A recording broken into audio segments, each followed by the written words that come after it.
bienvenida. Hoy tenemos como invitada a una amiga muy cercana de APN, Juanita Eslava, desde Colombia, y voy a dejar a cargo de la presentación a nuestra colega Susan Escobar. Adelante, Susan. ¿Qué tal? Buenas tardes con todos. El tema a tratar el día de hoy es una mirada a la musicoterapia desde la neuropsicología, a cargo de nuestra conferencista invitada, Juanita Eslava Mejía. Ella cuenta con un PhD en musicoterapia de Aalborg University y un máster en musicoterapia de Temple University. Es musicoterapeuta, coordinadora del programa de autismo en el Centro de Atención Neuropediátrica Infantil, asesora de programas de inclusión de la Orquesta Filarmónica de Medellín. Y nada más que agregar, pues bienvenida, Juanita, y adelante. Muchas gracias, Susan. Y muchas gracias a todos. Qué rico encontrarnos este domingo en la tarde. Yo, como les decía, ya estoy aquí equipada porque hoy en Medellín hace muchísimo frío, lo cual no es muy natural. Medellín es una ciudad más bien de un clima templado, pero hoy estamos abrigaditas y bueno, con un tecito caliente a la mano. Antes que nada, muchísimas gracias a la asociación por pensar en mí, por invitarme, por abrirnos este espacio para compartir algo pues que para mí es muy importante y es como ir regando esa semillita de que al conversar sobre musicoterapia o que cuando de pronto nos surja el interés por esta disciplina, pues nos centremos un poquito en a qué nos estamos refiriendo y cómo la mirada a la musicoterapia, pues obviamente también va a variar dependiendo de los campos en los que uno se desarrolla y dependiendo de cuál es como el quehacer profesional de uno. En mi caso, pues prácticamente desde que me gradué como musicoterapeuta siempre he trabajado en equipos interdisciplinarios, en equipos de rehabilitación infantil para población que tiene algún tipo de dificultad de origen neurológico y pues eso hace que mi mirada a la musicoterapia pues sea muy desde unas perspectivas ligadas a ese quehacer.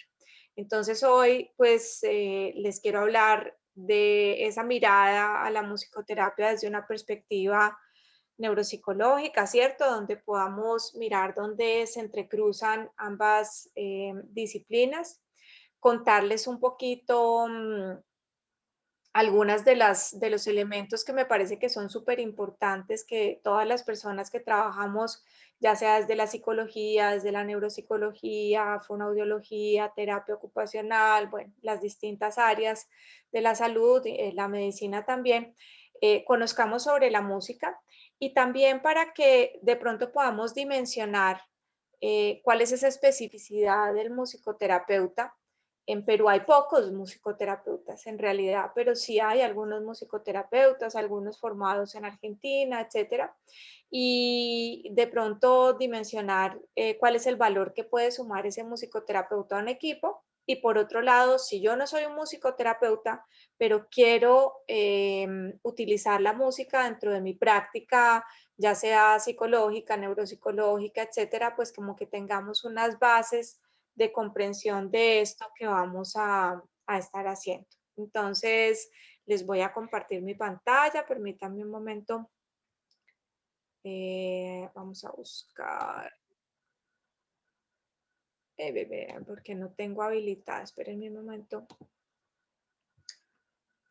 Ya, ahora sí.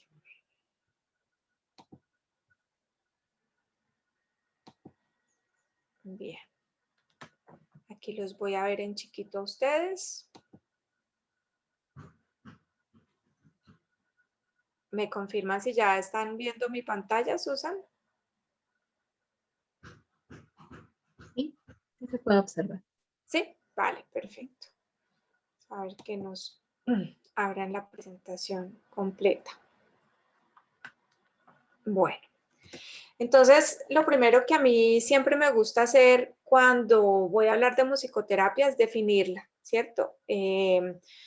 Yo uso una definición que es la definición de Ken Bruscia. Esa es una definición que, aunque ya está viejita, para mí tiene mucho sentido, sobre todo en nuestros países en donde no necesariamente musicoterapia tiene el alcance y el número de profesionales que hay en otras latitudes, y que por eso me parece que nos puede ayudar a entender un poquito mejor. Entonces, musicoterapia, o hablamos de musicoterapia cuando hay un proceso sistemático de intervención.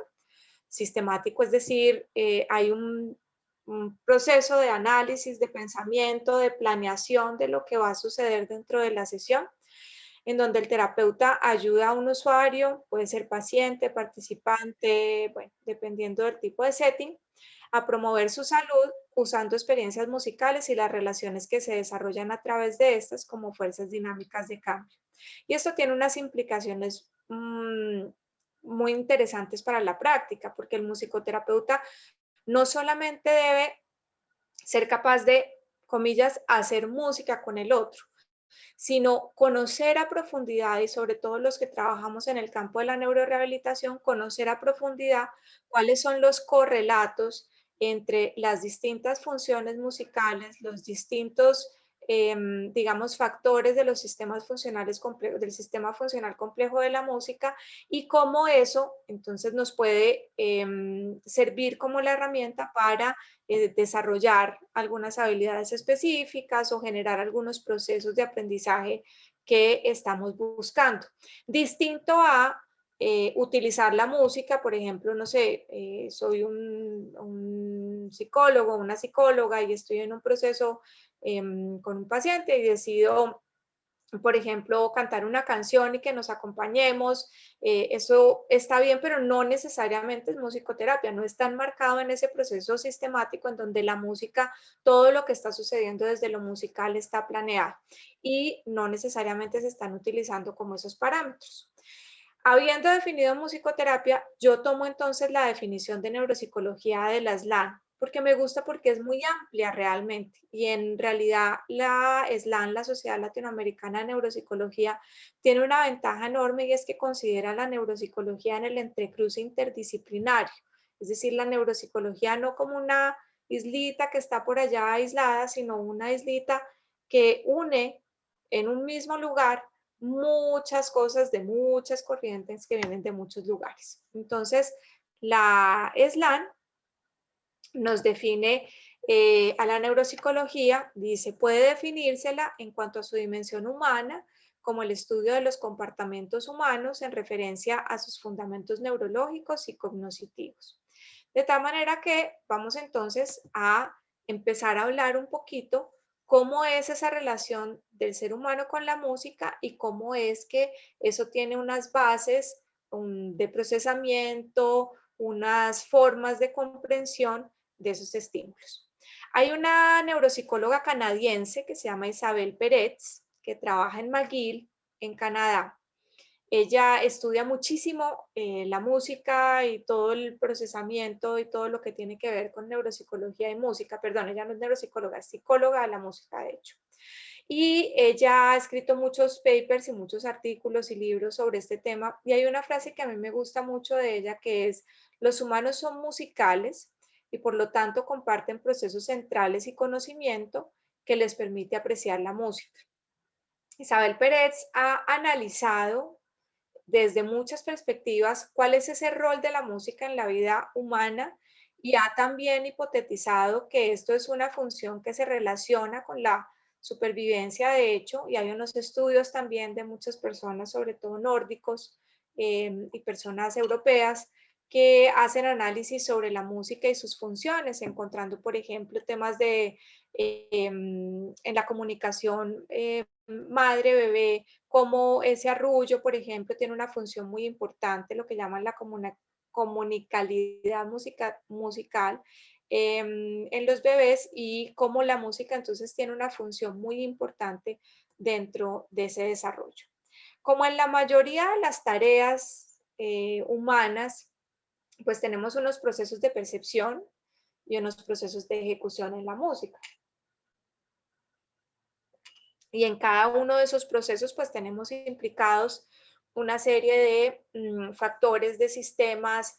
Yo ahorita les voy a hablar como de algunas localizaciones incluso neurológicas, pero no quiero que pensemos que entonces este tema es, o como nos decían hace unos años, la música se procesa en tal hemisferio y el lenguaje en tal otro hemisferio, pues porque hoy en día, gracias a la gran cantidad de tecnología que tenemos, pues podemos saber que no es que esto se prenda un bombillito aquí y ya, ¿cierto? Sino que es realmente la red, el conglomerado, cómo se van configurando esos sistemas funcionales, en donde vamos teniendo la implicación de distintas zonas, desde el punto de vista, llamémoslo así, geográfico, pero donde nada funcionaría si todo estuviera simplemente separado, sino que realmente cuando toma sentido es cuando las cosas se condensan, cuando la información se analiza, se sintetiza y se convierte en una cosa diferente. Y entonces tenemos dos tipos de estructuras de procesamiento en la parte perceptual. Entonces, la música, a veces pensamos en la música como una cosa única, o sea, a mí me encanta la música, pero dentro de la música, pues la música tiene unos parámetros, ¿cierto? Entonces, desde el punto de vista temporal, ¿cierto? Tenemos que la música tiene ritmo, y ese ritmo tiene una métrica, la métrica es como qué tan, cada cuántos tiempos vamos a sentir un tiempo fuerte dentro de la música. Es distinto un vals, ustedes tienen de hecho grandes ejemplos de vals en Perú, en donde todo el tiempo yo voy a sentir cada tres, pram, prim, prim, pram, prim, prim, pram, prim, prim, pram, a lo que está, por ejemplo, en dos cuartos, en donde yo voy a sentir esa sensación del pulso cada dos. Arroz con leche, me quiero casar, ¿cierto? Y tengo esas diferencias dentro de la métrica, son desde el punto de vista del análisis perceptual, operaciones que van a suceder desde el punto de vista neurológico. Y por otra parte, pues tengo unas funciones de agrupación. Entonces, esos tiempos, esos ritmos, esas figuras rítmicas que están ahí, yo las voy percibiendo, mi cerebro las va percibiendo y las va agrupando de una cierta forma acorde a mis formas de procesamiento. Por supuesto, también sabemos que ya hay descritos en la literatura, pues casos de amusia en donde se van a afectar algunas de esas funciones específicas y algunas de los procesamientos de algunos de los tipos de esas estructuras. Y la segunda estructura sería la estructura espectral, que se refiere a los tonos, ¿cierto? Toda la percepción, no solamente del tono exacto, sino de lo que llamamos en música el contorno, ¿cierto? Si algo sube, si algo baja, mientras que el tono específico es ir pensando notica por notica. La sensación de las escalas, la tonalidad, si algo suena mayor o si algo suena menor, y la armonía, que ya tiene que ver como con una construcción en bloque y una percepción que va a ir en bloque. Entonces, esos son como los dos tipos de estructuras de procesamiento desde el punto de vista de la percepción. Y aquí yo les pongo, este es el modelo de procesamiento de reconocimiento musical de Isabel Pérez y de Coulthard. Es un modelito que a mí me gusta porque, digamos, permite visualizar de una manera sencilla estos procesos que no son tan sencillos. Y me gusta mostrarlo para que hacerles énfasis en este asunto de que procesar música no es una cosa como yo oí una cosa y eso es lo que proceso. Es que cuando yo escucho música, estoy en realidad escuchando todas estas cosas al mismo tiempo. Entonces, lo que sucede es yo percibo a través de los sentidos, ¿cierto?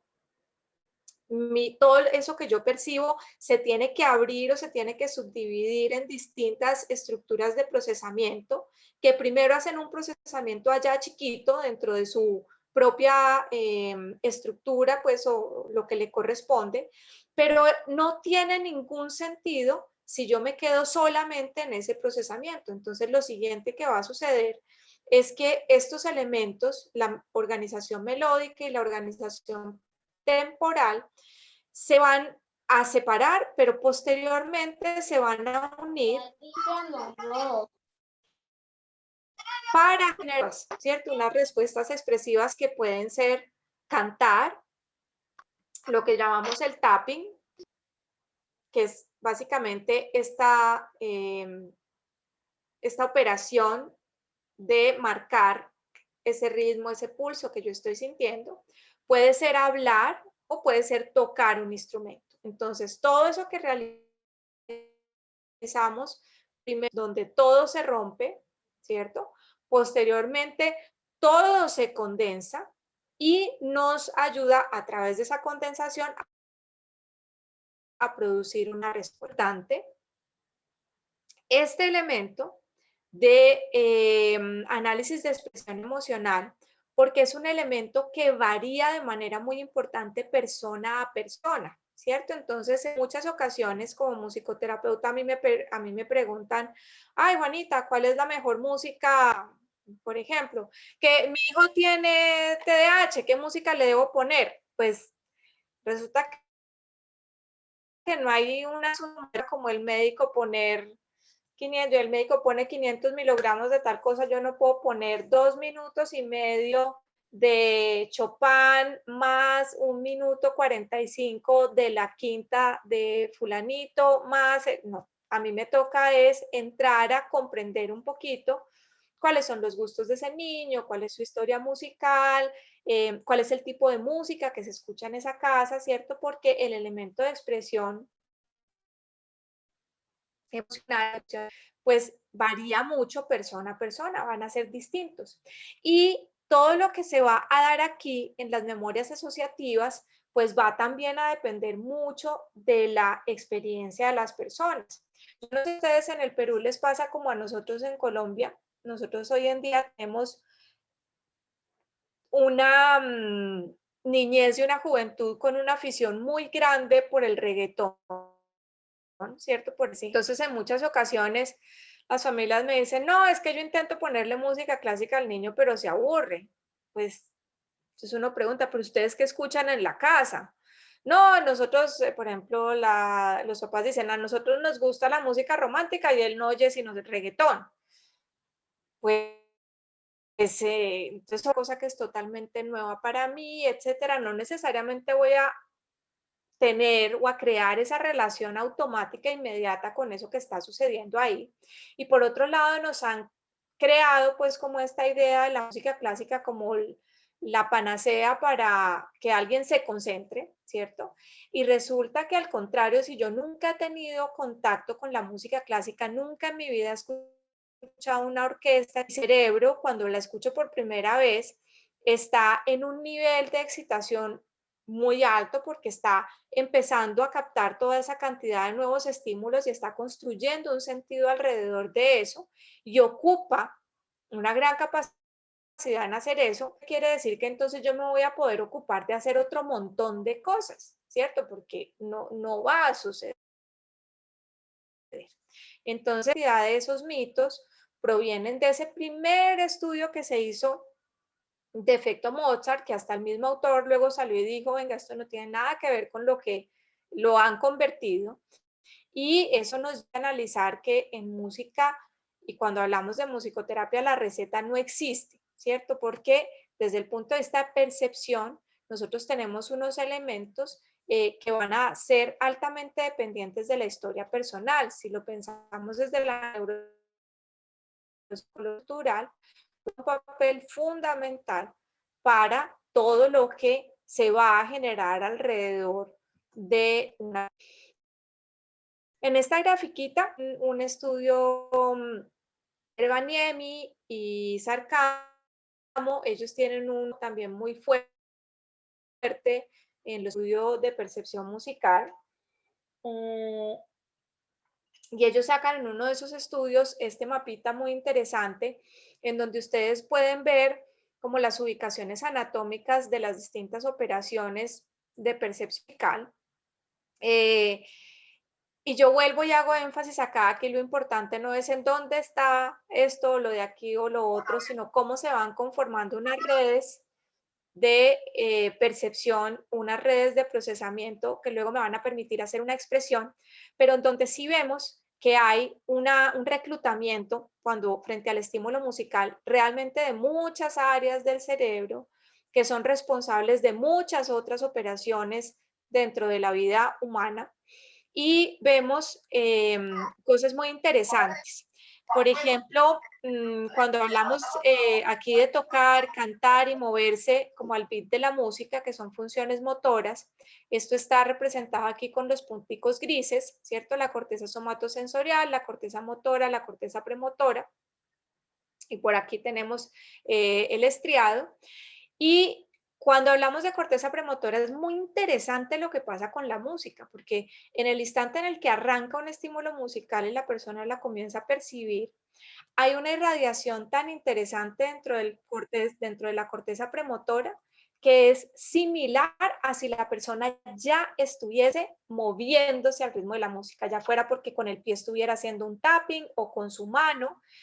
El solo hecho de escucharla ya realiza una actividad de irradiación desde el punto de vista excitatorio que es similar al movimiento mismo. Por eso es que la música nos ayuda a facilitar ciertas cosas. Por ejemplo, en Parkinson tenemos todo el trabajo con música, en donde los pacientes a veces se ponen unos audífonos, eso sí, digamos, tiene como unas métricas específicas que son las que se han venido como trabajando y estudiando para normalizar, por ejemplo, el patrón de marcha. O cuando tenemos una persona que ha sufrido un accidente cerebrovascular y está haciendo su rehabilitación motora, lo mismo, por esa función, porque es que la cantidad de actividad excitatoria que genera el estímulo musical es muy favorecedor para la rehabilitación, ¿cierto? Ahora, el musicoterapeuta, por supuesto, pues tiene la responsabilidad de conocer todos estos elementos y todos estos factores. Eso no necesariamente lo sabe todo el mundo, ¿cierto? Pero el musicoterapeuta sí tiene que saber cómo funciona todo esto para poder utilizar y manipular los elementos musicales cuando estamos trabajando, ¿cierto? Tenemos unos elementos de atención, de memoria operativa, de funciones ejecutivas, tenemos unos elementos también emocionales, ¿cierto? Todo lo que está en rojito. Y ustedes ven pues, que tiene el correlato con todo lo que es procesamiento emocional en todas las otras funciones del ser humano. Entonces, realmente vemos que la música tiene ese potencial por esa razón, porque esto no es magia, esto simplemente tiene que ver con que la forma como nosotros los seres humanos procesamos el estímulo musical eh, recluta o genera una gran cantidad de actividad dentro del cerebro, es una actividad organizada y que se puede reorganizar cuando la persona sufre, por ejemplo, un derrame, cuando la persona tiene un trauma craneoencefálico, cuando pasa alguna cosa, algún trauma dentro de su vida que hace que este sistema funcional requiera también de una reorganización. Y lo que veníamos hablando, ¿cierto? La cualidad del procesamiento temporal y espectral es casi simultánea y solamente se construye sentido sobre lo que se está escuchando cuando se sintetiza globalmente, porque son tantas las redes y las estructuras que están involucradas en ello que solamente cuando yo escucho abren las distintas redes, cada quien hace lo que tiene que hacer y llega aquí, yo lo sintetizo, es que esto cobra un sentido para mí.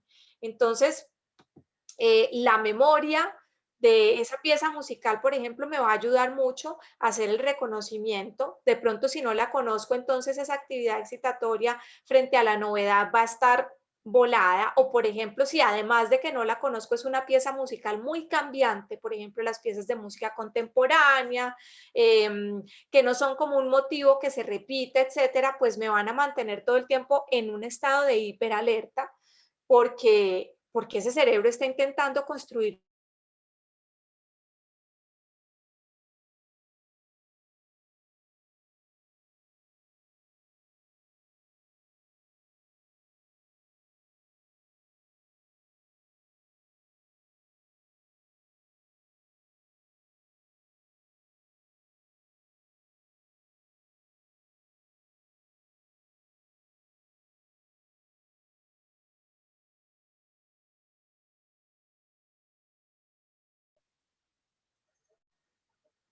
en un rol tanto pasivo como activo, pero que está inmerso en una cultura, ¿cierto? Las habilidades de dominio general frente a la música que se van a desarrollar en el Perú o en Bolivia o en Colombia van a ser diferentes en algunas características de las habilidades de dominio general que se van a desarrollar en los países asiáticos, donde las escalas musicales pues tienen unas diferencias importantes. Lo mismo que sucede un poco con el desarrollo del lenguaje, ¿cierto?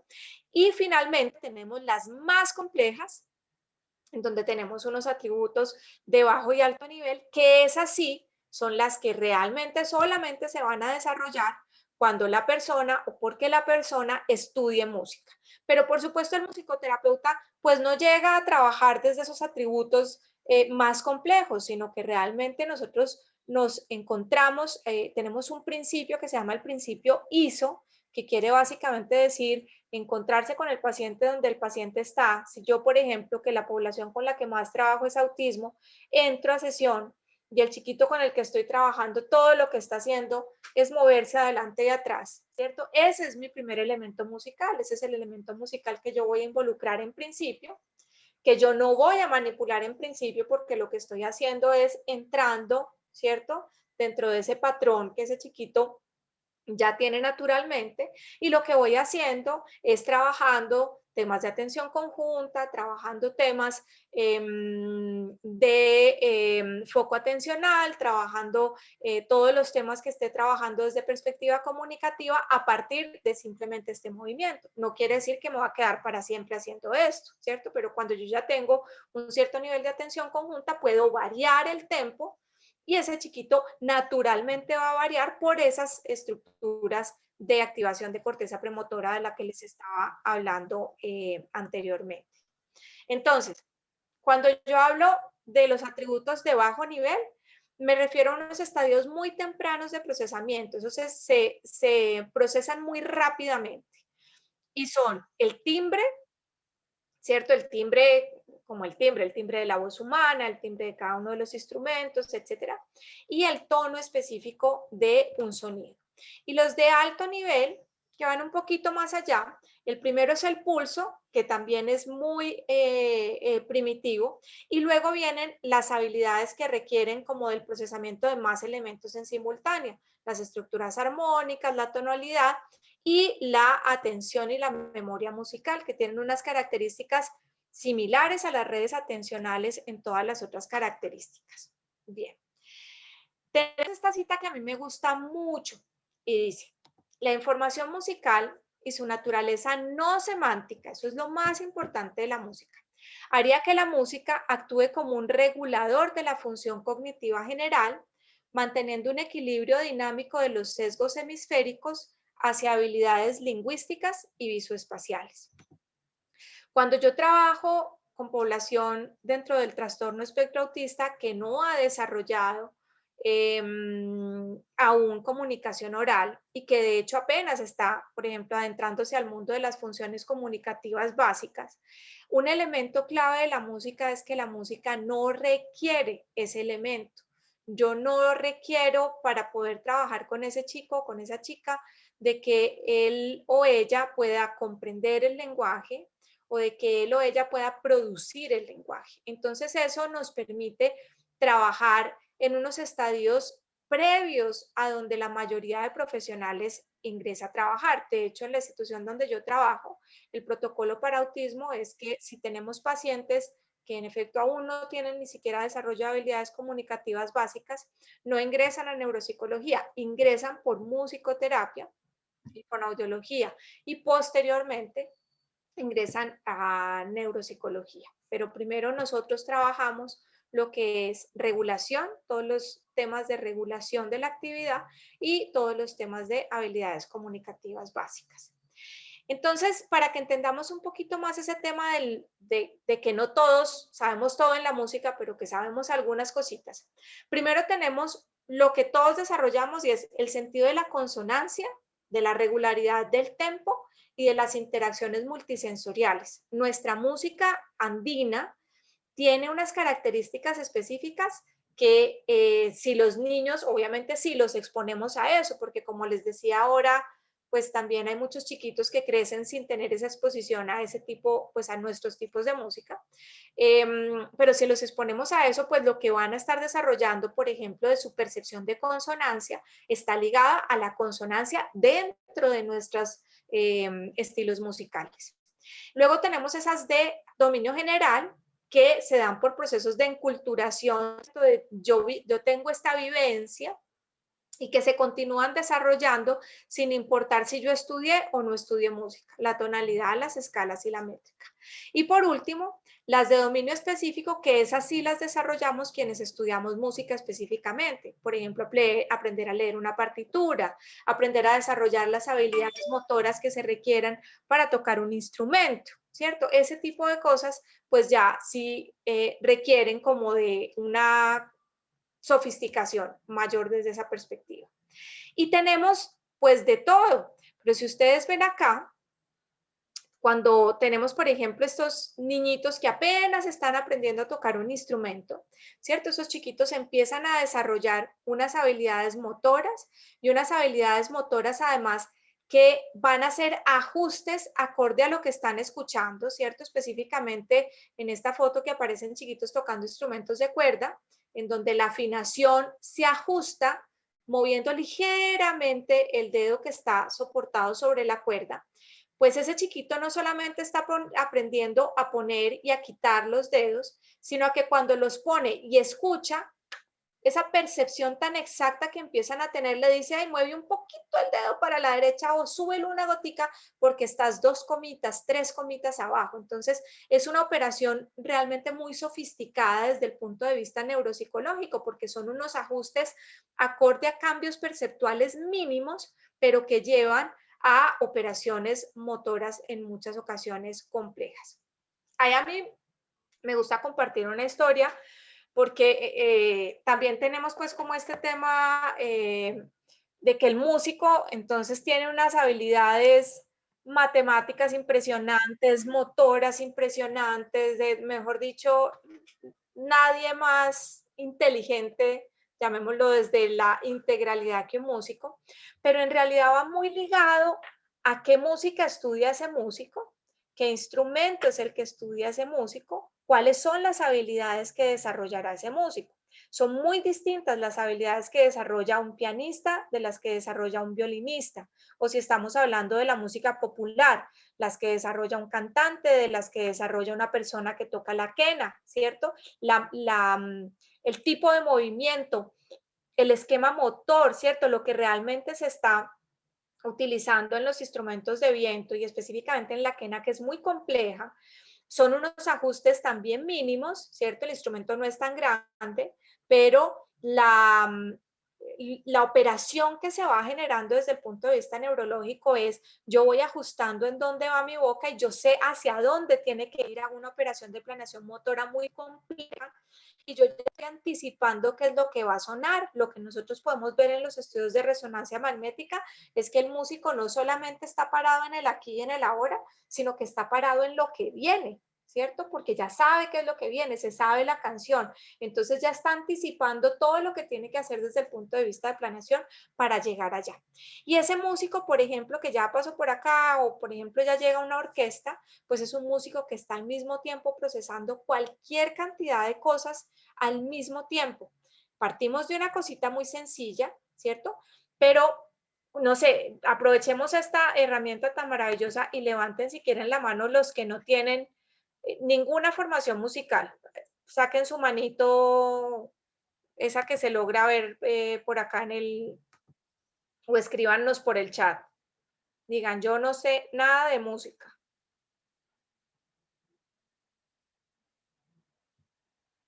Vea, aquí ya me empezaron a levantar la mano. 2, 3 participantes levantaron la mano. Listo.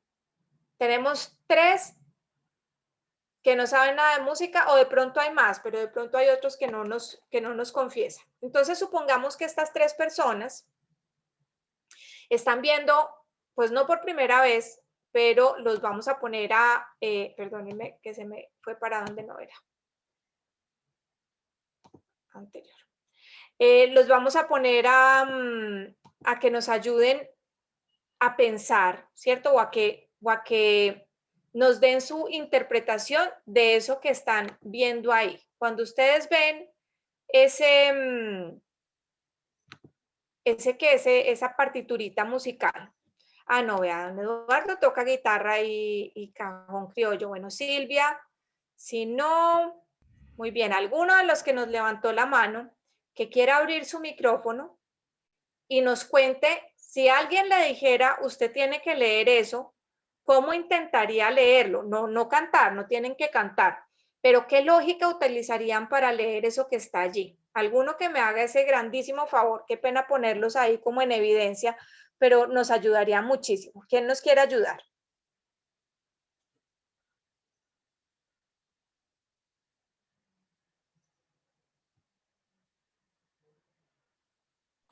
Bueno, yo creo que podríamos poner las notas do, re, mi, ¿no? Tratando de leer un poco esas notas. Sí, pero ¿cómo construyes la lógica para saber cuál es do, cuál es re y cuál Ah, es mi? ahí está el problema. Ahí está el problema, ¿cierto? Entonces, cuando uno se enfrenta a una partitura, y la razón por la cual me detengo acá es para que logremos entender, alguien nos escribe aquí por la clave de sol, sí, exacto, para que logremos entender cómo es de compleja esa operación que hace el músico desde el punto de vista neuropsicológico cuando se enfrenta a una partitura y por qué eso genera dentro de esos cerebros, digamos, de los músicos, una cierta sofisticación en el procesamiento, es porque al aprender lectura musical, cuando aprendemos lectura, aquí los que son neuropsicólogos además, saben muy bien que ese proceso pues tiene unas etapas y tiene además unos elementos específicos que se requieren para que un niño o una persona pues pueda aprender a leer, y en la música pasa lo mismo.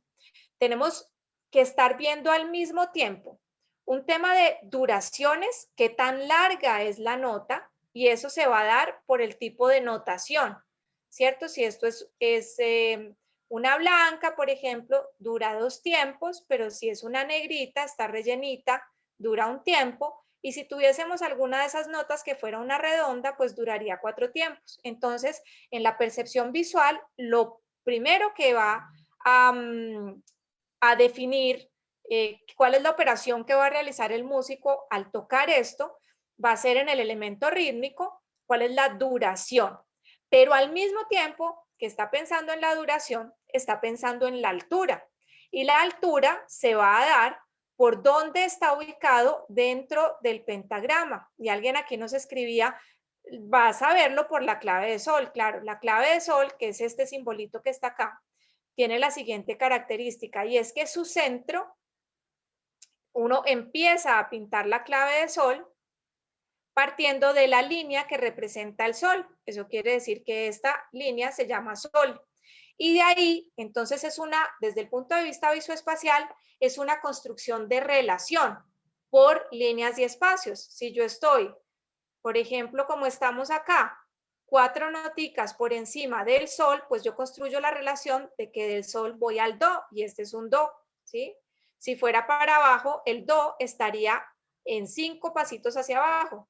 Sol, tengo que ir al espacio, fa, mi, re y do, y tendría que bajarme hasta acá. Entonces, al mismo tiempo, el músico vio la duración de la figura, ubicó en dónde está puesta dentro del pentagrama.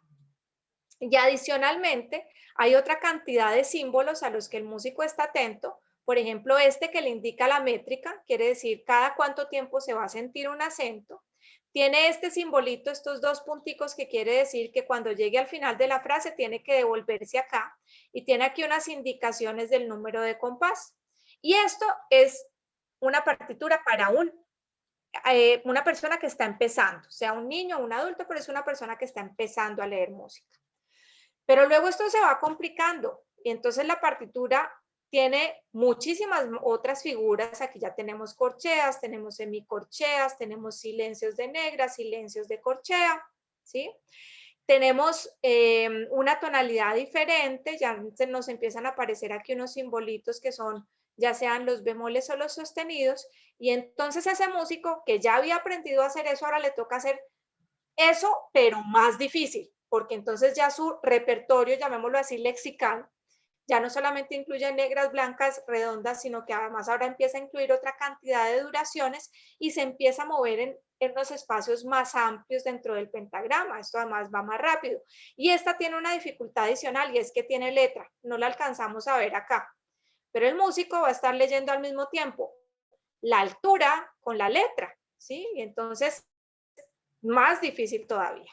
Y cuando pensamos en ese último músico, que es el músico de orquesta, y yo aquí en realidad me paro, este es el Danubio Azul, me paro en la partitura del director.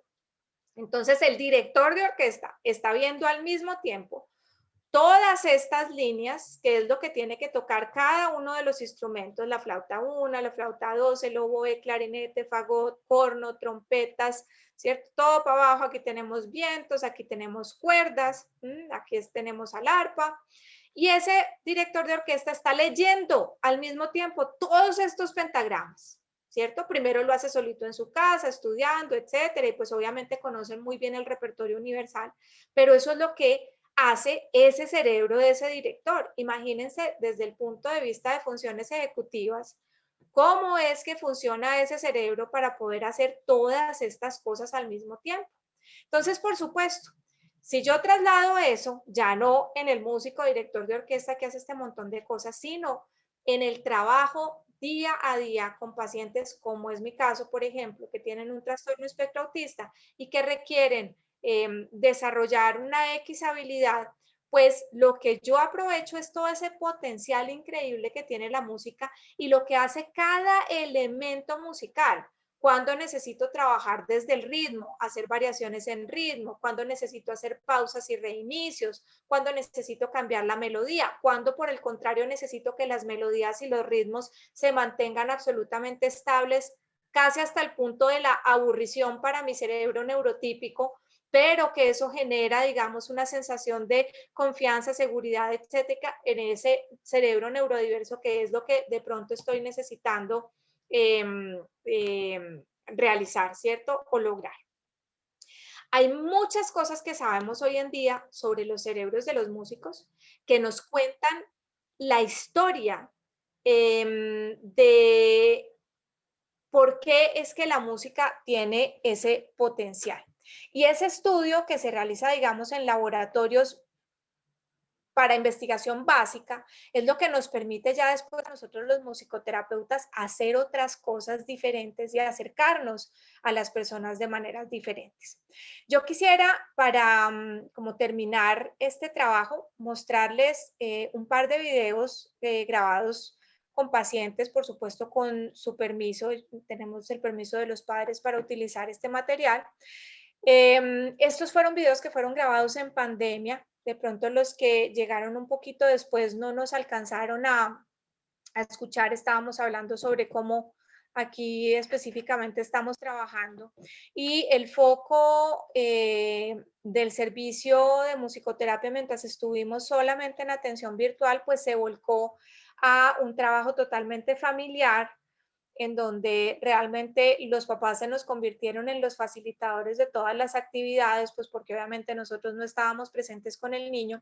Y en ese sentido es muy distinto lo que pasa en la sesión, porque cuando yo como musicoterapeuta trabajo en la sesión con el niño, pues trabajo, por ejemplo, a partir de la improvisación, en donde yo puedo estar haciendo cosas musicales con el niño, ir variando acorde a lo que él está haciendo, pero pues los papás no necesariamente tienen esa habilidad. Entonces, en ocasiones teníamos sesiones en las que trabajábamos sincrónicamente, en otros momentos también les mandábamos actividades que les grabábamos para que ellos realizaran en casa, pudieran replicar en casa. Y lo que les quiero mostrar es un poquito esa diferencia entre el trabajo que se hace directamente con el niño, que realiza un musicoterapeuta con el niño, y el trabajo que realizan en casa, pero como el uno se convierte también en un precursor del otro, ¿cierto? En este caso les voy a mostrar un trabajo con un paciente que inició su proceso con nosotros en pandemia. Yo no lo conocía previo a la pandemia, es decir, primero nos conocimos por pantalla que en la vida real. Y les voy a mostrar una sesión más o menos a los 3 meses de inicio de proceso. Este era un chiquito con un TEA en realidad tiene en este momento banderas rojas para TEA. Aquí nosotros no realizamos, o el gremio médico, digamos, no realiza diagnóstico por las guías clínicas de TEA oficialmente hasta los 3 años, pero lo que se hace es una impresión diagnóstica con banderas rojas para autismo. La guía clínica del ministerio tiene unos signos de autismo que se ponen desde los 3 meses de edad. Y este es un chiquito que cumple con esos criterios de bandera roja, es un chiquito con dificultades muy grandes de regulación, que cuando empezamos a trabajar con él realmente tenía cero atención conjunta, muy poco interés por todo lo que se desarrolla alrededor de él, y realmente el trabajo con familia lo centramos fue en eso, en generar un mayor interés en lo que sucede alrededor de él. Entonces les voy a mostrar primero un video con la familia. Perdónenme un momentito.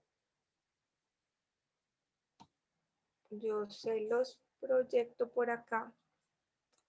Todavía no están viendo mi pantalla, ¿cierto? Perdónenme. No,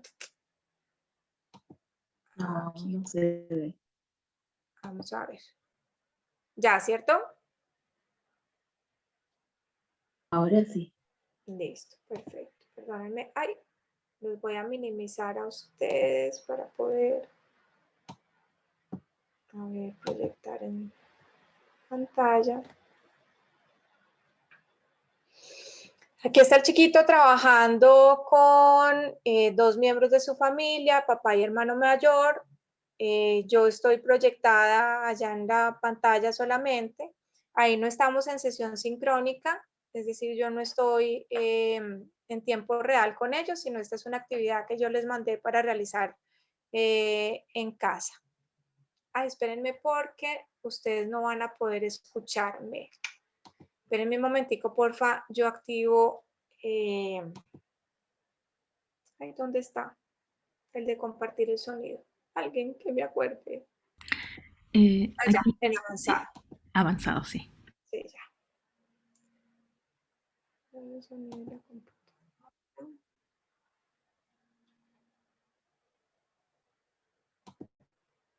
Y ahora.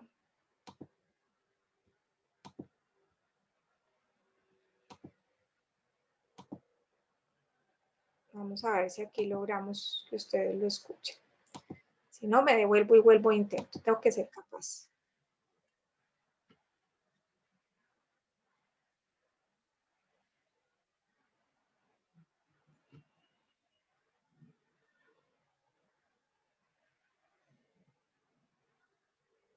No se escucha. No se logra escuchar. ¿No lo están escuchando? No, no se escucha. Bueno, Susana, espérenme un momentico, volvemos acá. Le das en básicos, en Share Sound, compartir, y después en avanzados también. Espérame. Básicos, ya. Ay, un momento. Que nos está quedando cliqueado. Compartir sonido. Ahora sí que ya estamos. Devolvámoslo.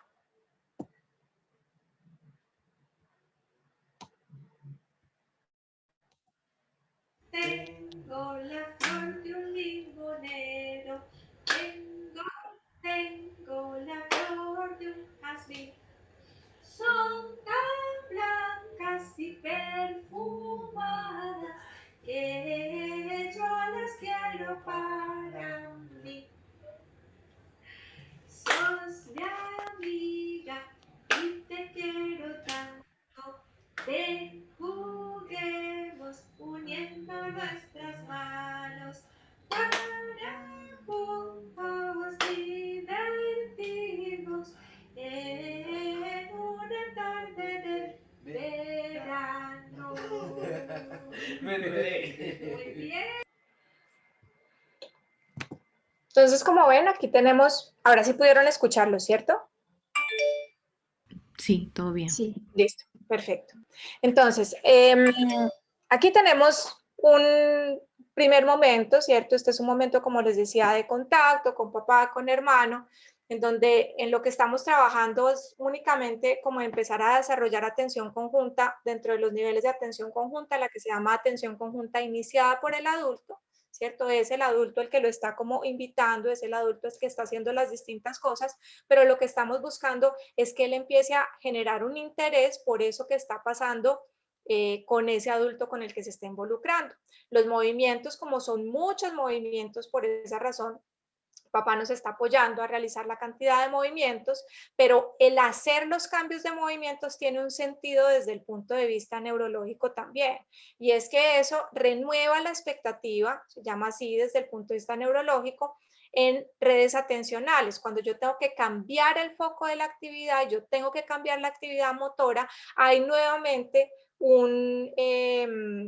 digamos, un trabajo, un reclutamiento de redes excitatorias que me ayuda a mantener eso que está sucediendo ahí. Entonces, algo que parece que uno dice, ¡ay, tan lindo, están jugando! Sí, es muy lindo, porque a mí me encanta cuando los niños juegan, y me encanta cuando juegan con sus familias además, pero aparte de eso, pues tiene una lógica de ir construyendo, de ir generando, digamos, esas bases que requiero de atención conjunta en ese chiquito. Posteriormente, hace un par de meses, pues ya pudimos volver a encontrarnos en sesiones presenciales y el siguiente video que les voy a mostrar corresponde a este chiquito, a este mismo chiquito en sesión, ya en sesión presencial. Y pues ustedes van a ver que el trabajo es un poco diferente. Espérenme porque les tengo que volver a compartir. El trabajo es un poquito diferente porque como ya es un trabajo directamente del musicoterapeuta con el chiquito, pues ustedes ven que en realidad en lo que nos vamos a enfocar es en poder generar cambios dentro de la música que nos ayuden a generar esa atención conjunta de la que requerimos. Entonces voy a volverles a compartir fijándome en poner lo de compartir sonido. Ya, esto se quedó marcado, me parece buenísimo. Entonces aquí tenemos nuevamente a nuestro amigo.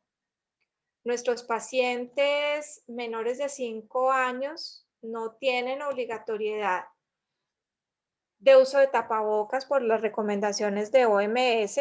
Nosotros los terapeutas realmente atendemos como si fuésemos astronautas. Yo no entiendo cómo hacen los niños para poder relacionarse con nosotros con esos trajes, pero por esa razón ven ustedes este chiquito sin tapabocas.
Vemos entonces acá, ¿cierto? La gran diferencia en el sentido de que aquí realmente estamos jugando con la música, con los elementos musicales, estamos, bueno, nosotros utilizamos una serie de técnicas de improvisación, aquí se están usando básicamente técnicas de espejo en un tipo de improvisación que inicia como una improvisación coactiva, se llama, es decir, en donde las dos personas estamos tocando al mismo tiempo, y luego, a partir del mismo trabajo que va haciendo el chiquito, y hacia dónde va él dirigiendo el trabajo musical, se va convirtiendo en una estructura por turnos. Esa estructura por turnos nos permite ver esas habilidades de atención conjunta, pero no solamente las iniciadas por el adulto, sino ya unas búsquedas de atención conjunta que son iniciadas por el niño. Cuando él hace tin, tin, tin, tin, y voltea y mira a ver qué se va a hacer el otro, ¿cierto? Espera que el otro termine y vuelve y le propone una idea diferente. Y es claro en proponer ideas que no necesariamente son repetidas, sino que son variables,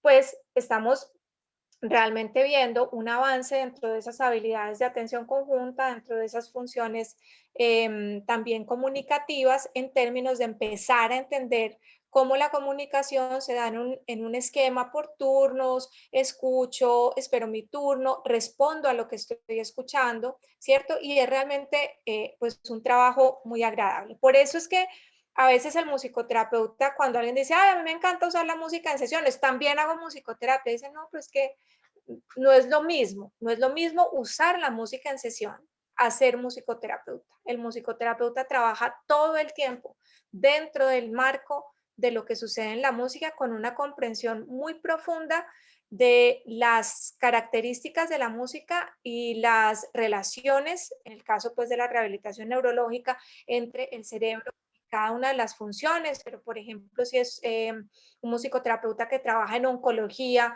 entonces seguramente trabaja muchos más elementos que tienen que ver con la bioquímica, para trabajar, por ejemplo, temas de cuidados paliativos, de elementos que tienen que ver con la emoción, ¿cierto? Con distintas digamos, ventajas que va a proponer la música frente a esa población. Si trabajo con adultos mayores, por ejemplo, con Alzheimer, pues evidentemente lo que voy a trabajar es todos los elementos de la música que se relacionan con la memoria, que se relacionan con las funciones ejecutivas para tener un deterioro, digamos, progresivamente más lento y para tener también unos momentos de conexión con esa persona que ya ha perdido gran parte de sus recuerdos, pero que afortunadamente en la mayoría de los casos, afortunadamente, en otros casos es muy desafortunado porque les genera mucha angustia, pues la persona con Alzheimer sigue manteniendo esa posibilidad de conectarse a sus recuerdos a través de la música. Entonces, realmente el musicoterapeuta, fíjense que parte de las bases neurológicas de procesamiento de la música y direcciona su trabajo hacia el desarrollo de las diferentes habilidades, pero siempre enmarcado en que nuestra materia prima es la música. Y no solamente queremos que, en mi caso, el niño, pero pongámoslo el paciente, se relacione con la música, sino que queremos que esa relación sea con la música y con el terapeuta, como veíamos en la definición inicial, ¿cierto? Es trabajar a través de la música y sus elementos con las relaciones que se construyen con el terapeuta, con la música y el paciente. Es una triada en la que estamos trabajando todo el tiempo. Yo no quiero tampoco darles entonces la impresión de que lo que les estoy transmitiendo es solo la música, todo el musicoterapeuta utiliza la música. Al contrario, la música, como lo vieron hoy, es una herramienta maravillosa en la rehabilitación neuropsicológica. Es la herramienta. O sea, aquí ustedes tienen una mina de ideas de cosas que ustedes pueden hacer, ¿cierto? Pero no necesariamente usar la música es hacer musicoterapia, porque eso requiere, digamos, como ese pasito más allá de comprensión, de teorías, de un montón de elementos, desde la semiología incluso, que son los que determinan el quehacer específico del musicoterapeuta. Pero mi invitación el día de hoy sí es a que, por favor, involucren la música dentro de su trabajo porque es una herramienta maravillosa. Si ustedes trabajan mucho con personas, pues voy a hablar de las poblaciones que son más cercanas a mí, no sé, que tienen parálisis cerebral, entonces estudien mucho esa relación entre el ritmo y el movimiento, ¿cierto? Con personas con TDAH, bueno, entonces estudien los temas de regulación, toda la comprensión de cómo la música cambiante o no cambiante, digamos, va a tener unas implicaciones diferentes, utilícenla, incluso si no son neuropsicólogos, pero no sé, son psicólogos y trabajan temas, digamos, más específicamente emocionales. La música es un vehículo también muy bonito desde el análisis de letras, la composición de letras, el poder compartir una canción es algo muy bonito. Trabajo al final de la vida, bueno, súper chévere, armemos legados musicales, ¿cierto? Que ese paciente pueda dejarle a su familia, porque son cosas que le nacen y que lo conectan con esas otras personas. Es decir, el mensaje hoy sí es que la música es una herramienta maravillosa, que desde el punto de vista neurológico tiene un potencial impresionante porque se relaciona con muchísimas funciones, con el lenguaje, con el movimiento, con las funciones ejecutivas, con la emoción, con muchísimas cosas, y entonces aprovechemos para utilizarlo lo más que podamos. Yo quisiera aquí como parar mi carretazo. Yo sé que empezamos tarde, entonces por eso me extendí un poquitito más, pero no sé si de pronto alcanzamos a tener un espacio para preguntas. Me encantaría pues escucharlos y de pronto ayudar a resolverles dudas.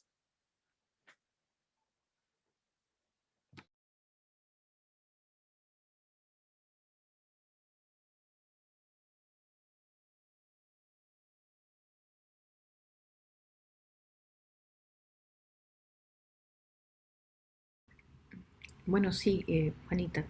Mira, hemos hecho unos segundos de silencio tan importantes dentro de la música también. ¿Cierto? Bien, Susan, adelante para la moderación. Bueno, excelente conferencia, ¿no? Nos aclara todo lo que es el panorama también de la rehabilitación, sobre todo ya aspectos también más estructurales, ¿no? Y cómo también podemos utilizarlo como vehículo de conexión hacia nuestros pacientes. Entonces, creo que más allá de una rehabilitación también va esa conexión de por medio. No sé si hasta aquí también alguno tenga una pregunta, alguna Aquí veo duda que quiera que esclarecer. Rudy Mijael está levantando, pues, o dice, tengo una consulta, no sé si la quieres hacer de viva voz o escribir en el chat, cualquiera de las dos cosas que les resulte más práctico o más cómodo. Aquí está. Doctora, buenas tardes. Buenas Eh, yo tardes. soy, yo soy Rudy Mijael, soy psicólogo y también músico.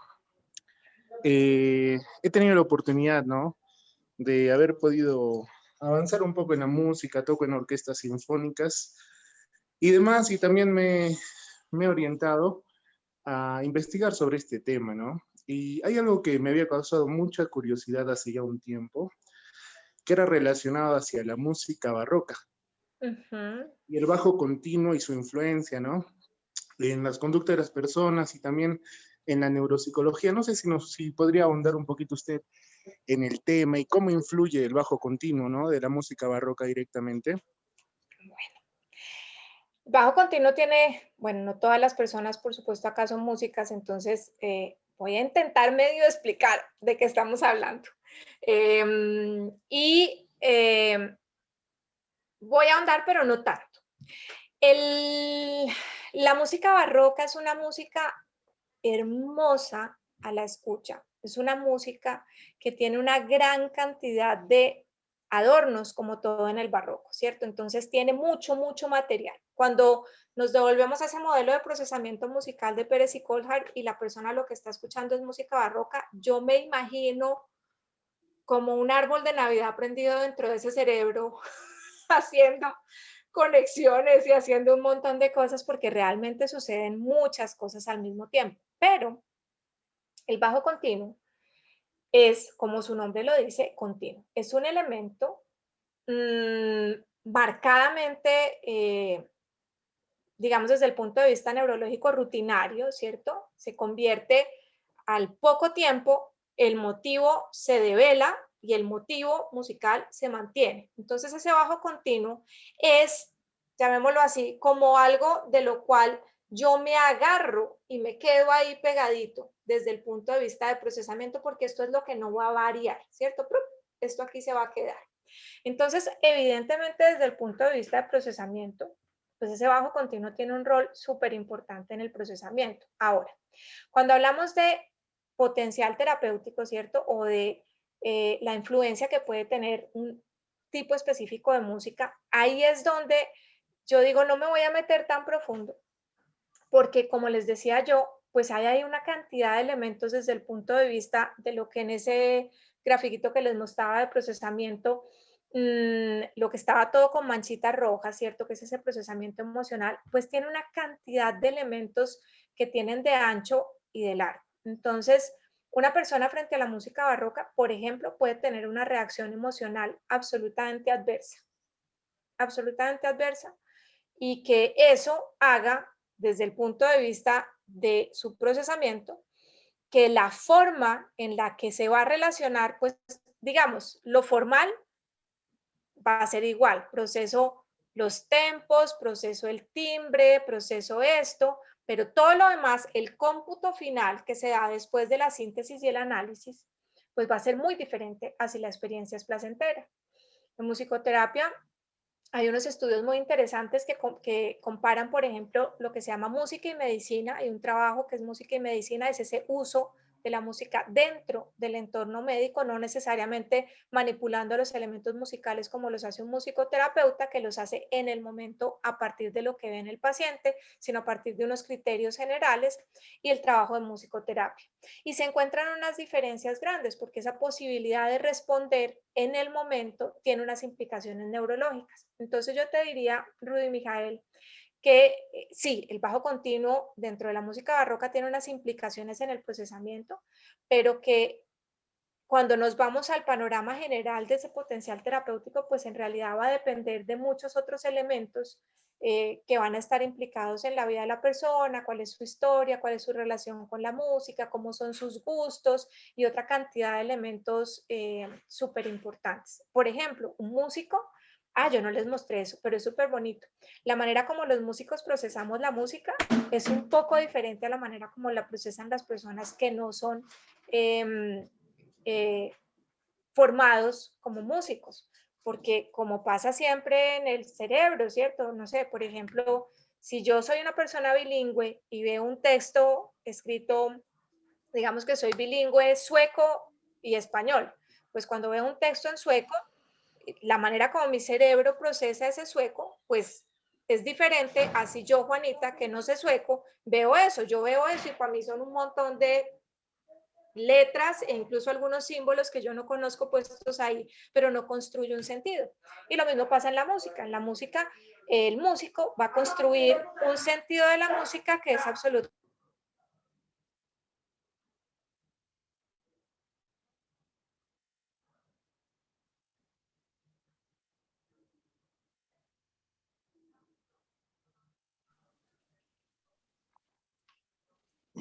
Bueno, aquí veo que Jonathan nos pregunta, ¿cuánto tiempo dura el estudio de la musicoterapia y cuáles son los requisitos para estudiar? Varía mucho, Jonathan, de país en país. En los países latinoamericanos tenemos programas de formación en musicoterapia, digamos, a nivel universitario, en pregrado, en la Argentina, en el Brasil. En Uruguay, recientemente, hay licenciatura también. Y a nivel de posgrado, los tenemos en Chile, en Brasil también tiene a nivel posgrado, Colombia lo tiene a nivel posgrado, Venezuela lo tiene a nivel posgrado. Entonces, es muy diverso. En los países en donde existe el pregrado, pues entonces es la duración de una carrera de licenciatura, los 4 años de la carrera de licenciatura, porque hay un elemento muy importante para el estudiante de musicoterapia que es la práctica, ¿cierto? Igual que en todas las otras áreas de la salud. El musicoterapeuta tiene que tener práctica supervisada, porque si no tiene práctica supervisada, pues no puede llegar a enfrentarse a un paciente a hacer cualquier cosa a la loca, porque en la musicoterapia también existe el riesgo de iatrogenia, ¿sí? Eso no es exclusivo de otras disciplinas de la salud. A partir de la música también podemos hacer daño. Un ejemplo muy sencillo es los musicoterapeutas que trabajan en hospital y, por ejemplo, tienen la responsabilidad de ayudar a estabilizar signos vitales para una cirugía, ¿cierto? Y pues si usan lo que no es, y ese paciente, sus signos vitales que necesitábamos bajarlos y estabilizarlos, lo que hace es que se acelera su ritmo cardíaco, se sube la presión, etcétera, pues estamos en problemas, compañeros, ¿cierto? Entonces depende, puede ser desde los 4 años de la licenciatura. En los países donde es posgrado, pues en general es un posgrado de 2 años de duración. Y la razón es esa, realmente para practicar musicoterapia se requiere una profundidad teórica importante y un acercamiento a la práctica importante. En mi caso, yo hice lo que se llama la maestría con equivalencia en los Estados Unidos, porque en los Estados Unidos es un programa de pregrado de 4 años, pero yo tenía como base mi carrera de música. Entonces tenía que hacer lo que allá llaman la equivalencia, que es como validar las materias del pregrado, entre ellas las horas de práctica, que son 1.200 horas de práctica que hay que hacer práctica supervisada. Entonces, pues fueron 2 años, pero fueron 2 años supremamente intensos, sin vacaciones, etcétera. Y los requisitos, pues en realidad se requiere, por supuesto, tener un conocimiento musical, por lo menos básico, que se va desarrollando también a lo largo de la carrera, pero sí debe haber un mínimo conocimiento, un manejo por lo menos de un instrumento, e idealmente también un instrumento armónico, puede ser la guitarra, el piano, pues en nuestros países el charango o el cuatro, bueno, distintos otros instrumentos que tienen un acompañamiento armónico. Bien, María Esther. María Esther pregunta acerca, desde su experiencia del trabajo en niños con TEA, ¿cuántas sesiones de musicoterapia sería lo recomendable? No, cambia muchísimo, muchísimo. Primero depende del nivel, ¿cierto? Estamos hablando, hay chicos dentro del espectro en un TA3 con una regulación prácticamente inexistente, cero habilidades comunicativas, y pues esos son procesos de pues mínimo 1 año y a veces un poco más, ¿cierto? Mientras que también tenemos chicos que, por ejemplo, pueden simplemente estar requiriendo un poquito de trabajo en flexibilidad cognitiva, ¿cierto? Si estamos hablando de un chico con un TA1, lo que antes también llamábamos Asperger, donde requieran un trabajo en la parte de flexibilidad cognitiva, que puede ser corto, podemos trabajar unas estrategias y dejar unas tareas y que ese trabajo sea 3 a 6 meses, depende muchísimo de las necesidades de ese chiquito, pues, y de su patología de base.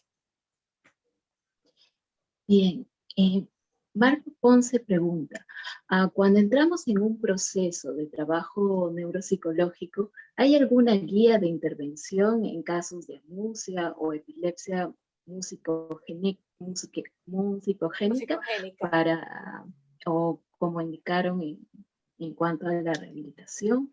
Sí, de hecho, epilepsia musicogénica es un criterio de exclusión para procesos de musicoterapia por el riesgo de iatrogenia justamente.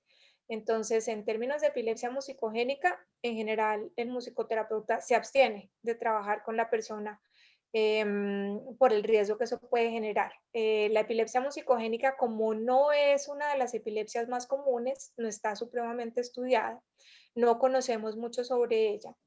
Y en ese caso, el riesgo sobrecede el beneficio. Y por esa razón, desde el punto de vista de la ética y los principios de beneficencia y no maleficencia, pues obviamente lo que se hace es que no es una exclusión, pues no se accede al proceso. Y en los casos de amusia, pues realmente también depende, como en los casos de afasia, cuál es el tipo de cambios anatómicos que se dieron, ¿cierto? ¿Cuál fue el tipo de lesión que se dio y por lo tanto cómo se expresa esa amusia, ¿cierto? Esa amusia puede tener diferentes características igual que en la afasia, y en ese caso lo que entra a hacer el musicoterapeuta es muy similar a lo que se hace en los casos de afasia, y es empezar a generar, digamos, otros caminos para realizar ese mismo procesamiento que se requiere hacer, y en general también como revisar cuáles son las interacciones de esas características de la amusia con otras funciones de esa misma persona, ¿no?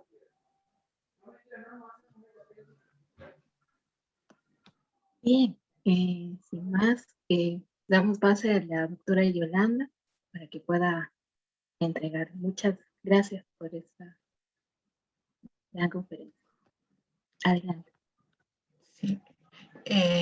Juanita, a nombre de la asociación y de todos los que hemos tenido la suerte de compartir esta hora y poco más, muchas gracias. En verdad es un regalo el haberte tenido y creo que la presentación es muy inspiradora, ¿no? O sea, sabemos que el arte en general, la música de la vida, ¿no? El sonido hace parte del ser humano, ¿no? En diversas formas, ¿no? Y creo que el compartir la mirada, como se llama tu ponencia, ¿no? Neuropsicológica de la musicoterapia nos ayuda a ensanchar el horizonte, ¿no? Y a quedarnos con muchas inquietudes y imagino si tienes la generosidad que te caracteriza de poder contar contigo más adelante, porque de verdad es una herramienta, como tú mismo lo decías, muy importante en toda práctica, ¿no? Y no solamente en el ejercicio especializado de la musicoterapia, sino en general como una herramienta para que las personas puedan gozar de mayor bienestar, ¿no? Y calmar muchas ansiedades en esta época, ¿no? Entonces, reitero el agradecimiento a nombre de la Asociación Peruana de Neuropsicología y te extendemos este reconocimiento por la exposición de una mirada a la musicoterapia desde la neuropsicología. Muchas gracias. A Ay, no, nombre de todos, gracias a Juanita. ustedes. Qué rico este ratico que compartimos y de verdad que mil gracias por invitarme a mí. Realmente me emociona mucho, además volverlos a ver, porque nos vimos justico antes de pandemia Sí, en Lima y ojalá pronto nos podamos volver a ver personalmente y sí. lo que necesiten, por supuesto, siempre a la orden. Yo veo Muchas ese gracias. crecimiento de la asociación en Perú y me emociona también mucho porque yo recuerdo cuando vinieron aquí a Medellín y estaban ahí construyendo pasito a pasito para dónde iban. Entonces, qué Sí. bueno ver todas estas actividades y cómo la asociación se va consolidando. Entonces, muchas gracias por la invitación. Muchas gracias, saludos y a todos los asistentes, muchas gracias. Los invitamos a seguirnos acompañando en todas las actividades que programemos. Gracias, buenas noches. Gracias a todos, feliz Chao, noche, que un estén muy abrazo. bien. Bueno, tomaré algunas fotografías de los que están uniéndose aquí Sí, para, sí, por favor, para tomar una para fotografía de Claro, la foto. recuerdo. Ay, no, no me voy, quieta. Nos ponemos bonitos. Y quería también aprovechar la oportunidad para desearles a todos unas bonitas fiestas patrias. Son tiempos difíciles, pero como digo, siempre hay que renovar la esperanza y el optimismo, ¿no? Juanita, nosotros estamos cambiando de gobierno la próxima semana, así que tengan unas bonitas fiestas y sigamos trabajando por el Perú, ¿no? Ok, Así es, chao. así es. Hasta luego, vecinos peruanos. sí, Que estén muy bien. Un abrazo a todos. Chao. tremenda exposición. ¿Eh? Otro Chao. Sí. día creo que nos Gracias. juntamos para hacer un poquito de música.